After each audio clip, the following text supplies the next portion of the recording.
Hi to all. Today we are seeing classroom situation.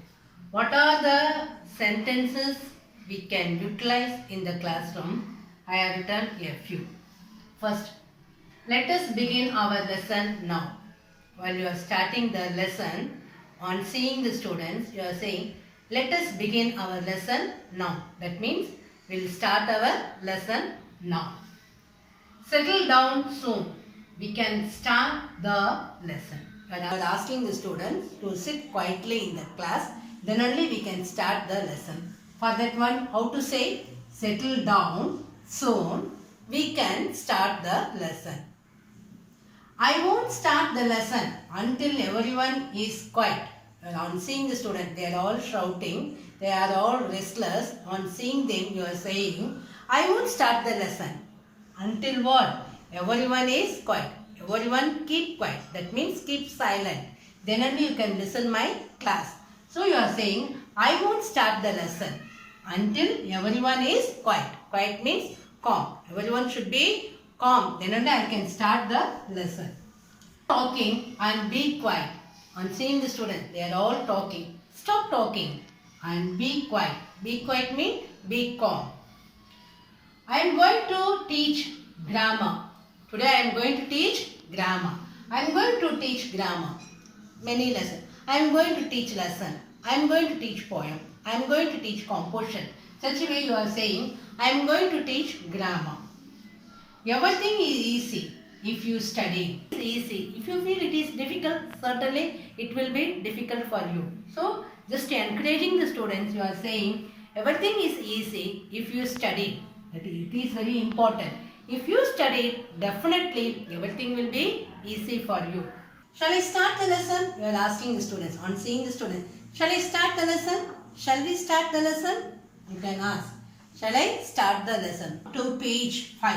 Don't say page number 5. Page 5 is enough. Don't want to mention the number. Number is already given. So, turn to page 5. Turn to page 7. Turn page 100. Like that you have to say. Don't say turn page number 5. Don't want. Turn to page 5. Turn to page 7. Such a way you can use. Look at the activity 7. Suppose you are asking the students to see the activity. Look at the activity 6. Look at the activity 7. Look at the activity 1. You can ask the students. Look at your book and see the activity 7. Look at the activity 7. Do you understand? If you have a doubt, immediately you can ask the student. Do you understand? Do you understand what I am saying? You can ask the student. Do you understand? Repeat after me. Whatever I am saying, you have to say once again. Repeat after me.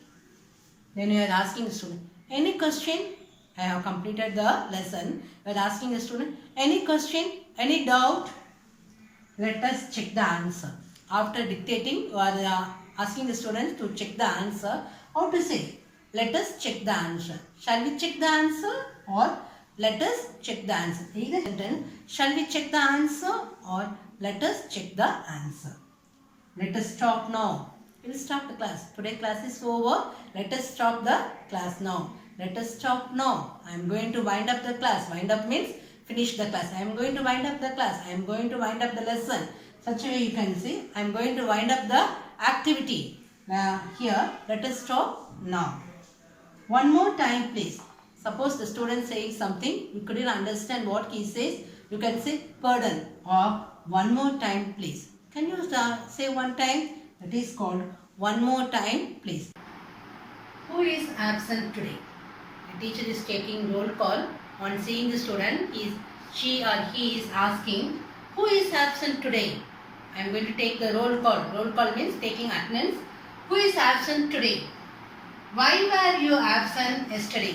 So took leave yesterday. You are asking the student, why were you absent yesterday? Why were you absent yesterday? Next. Don't let it happen again. Suppose he gives false information. You can say, don't let it happen again. Don't do it again. That is called, don't let it happen again. Put your hands up and down. Suppose you are giving a punishment. Put your hands down. Put your hands up. You are asking. Put your hands up. That means raise your hands up. Put your hands down. That means you are asking the students to put the hands down. That is called put your hands up or put your hands down. It is time to finish. They are writing something as it is time near. So you are giving a warning. It is time to finish. Do it soon. Do it quick. It is time to finish. You have only 5 minutes to write. For the public examination, they are writing very busy, all the students. So you are giving a warning for all the students. You have only 5 minutes to write or 5 minutes to complete. You can say either you have only 5 minutes to write or you have only 5 minutes to complete. Shall I clean the blackboard? We are asking the students to copy down. After completed everything, we are asking the student, shall I clean the board? That one, shall I clean the blackboard? We are asking the student, shall I clean the blackboard? Has not gone yet. Still there are 5 minutes or 2 minutes. You are informing the student, the bell has not gone yet. Please wait. After hear the bell only, you have to go outside. So the bell has not gone yet. Wait for the bell. Hearing the bell sound only, you have to go home. The bell has not gone yet. Has the bell rung? You are asking. I didn't hear the bell sound. Has the bell rung? You are asking. You clear your doubt. Has the bell rung? That means asking. You are not heard the bell sound. Has the bell rung? Next. Prayer has been started. Prayer has been started. Inform the student. Now be ready. Prayer has been started. All go in your line. Prayer has been started. Prayer is over. Go in queue. Completed the prayer, you are informing the students. Prayer is over. Go in your queue. Queue means line. Go in queue. Go in queue. Go in line. Next. Don't disturb me. You are writing something, you are doing something, the students are coming and disturbing you. You are informing, disturb me. I am busy in my work. So you are requesting the students, either it's a request or order. You are saying, don't disturb me. Go and sit in your place. Informing the student. Go and sit in your place. Go and sit in your place. This is a commanding tone. Go and sit in your place. Next. Shall I collect the answer sheet? Of the examination, we are asking the student, shall I collect the answer sheet? Did you complete the exam? We are asking the student, shall I collect the answer? What is the answer of the fourth question? After completed the examination, students are coming and approaching you to clear their doubts. We are asking, what is the answer of the fourth question? What is the answer of this question? What is the answer of the 10th question? They are coming and clearing the doubt. What is the answer of the fourth question? You can write any number. What question you needed to ask, you can write any number here. What is the answer of the second question? What is the answer of the first question? What is the answer of the sixth question? Did you do your homework? Today I gave homework for you, no? Did you do that homework? That is, did you do your homework? I don't think it is the correct answer. At the time of the discussion, you have any doubt regarding the answer, you can say, I don't think it is the correct answer of the question. That is, I don't think it is the correct answer. You have a doubt in this answer. So you are saying, I don't think it is the correct answer. I have a doubt in this question. So he says, I don't think it is the correct answer.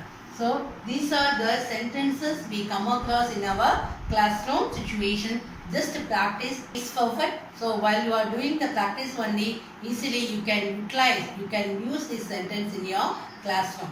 Thank you.